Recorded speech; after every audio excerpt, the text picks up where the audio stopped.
मैं इस समय एक चलन देख रहा हूं, तमाम मौलवी और मौलाना इस समय एक बयान दे रहे हैं, कह रहे हैं गाय को राष्ट्रीय पशु घोषित करो। अबे हमने कहा कि गौ हमारी माता है, जन्म जन्मांतर का नाता है।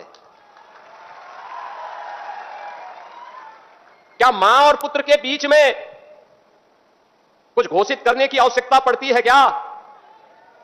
क्या किसी पुत्र को बताने की आवश्यकता पड़ती है कि तुम्हारी मां है, इसका सम्मान करो? ये हमारे संस्कार हैं। हमने अपनी मां के बारे में जो सम्मान का भाव रखते हैं वह भी, और हमने गाय को माता माना है, तो गाय तो हमारे लिए माता है, वह पशु नहीं। पशु तुम्हारी बुद्धि है जो तुम हमारी गौ माता को पशु बोलते हो। तुम्हारी सोच पशुवत है जो तुम गौ माता को पशु बोल रहे हो। और तुम्हारा यह दोगलापन है कि जो एक और गौ कसी को प्रश्रय देते हो।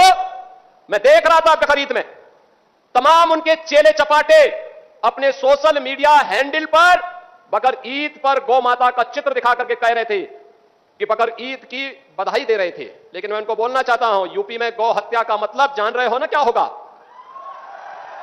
तो जान रहे हो, तो अगर जान रहे हो तो फिर अपने चेले चपाटों को समझा लो, नहीं तो कई कई पीढ़ियां याद करेंगी गौ माता के साथ किसी भी प्रकार की कोई हिमाकत की। तो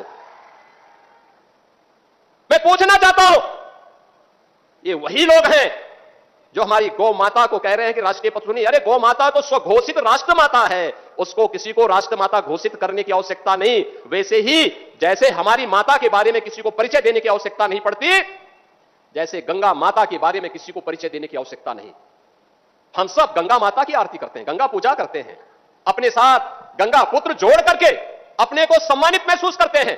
हमारे तीर्थ मां गंगा के तट पर हैं, हमारे सारे संस्कार मां गंगा के तट पर संपन्न होते हैं। क्या कोई हमें बताएगा कि गंगा हमारी माता है? ये स्वतः स्फूर्त घोषित है, किसी आक्रांता कोई बताने की आवश्यकता नहीं। ये हमारे संस्कार हैं। हमने गौ को माता माना है, हमने गंगा को माता माना है। हर स्टूडेंट का एक ख्वाब होता है, एक बेहतरीन मुस्तकबिल का ख्वाब, और इस ख्वाब को सच बनाने के लिए चाहिए सही रहनुमाई, स्ट्रॉन्ग फाउंडेशन, कॉन्फिडेंस और डिसिप्लिन। एडमिशंस अब शुरू हो चुके हैं इंटरमीडिएट कोर्सेज के लिए MPC, BPC, MEC और CEC। बॉयज के लिए कैंपस टोली चौकी और सईदाबाद में अवेलेबल है, जबकि गर्ल्स के लिए टोली चौकी और मलकपेट कैंपस मौजूद है। सीट्स लिमिटेड है, आज ही अपनी सीट सिक्योर करें, हमारे कैंपस का विजिट करें या हमसे कॉन्टैक्ट करें।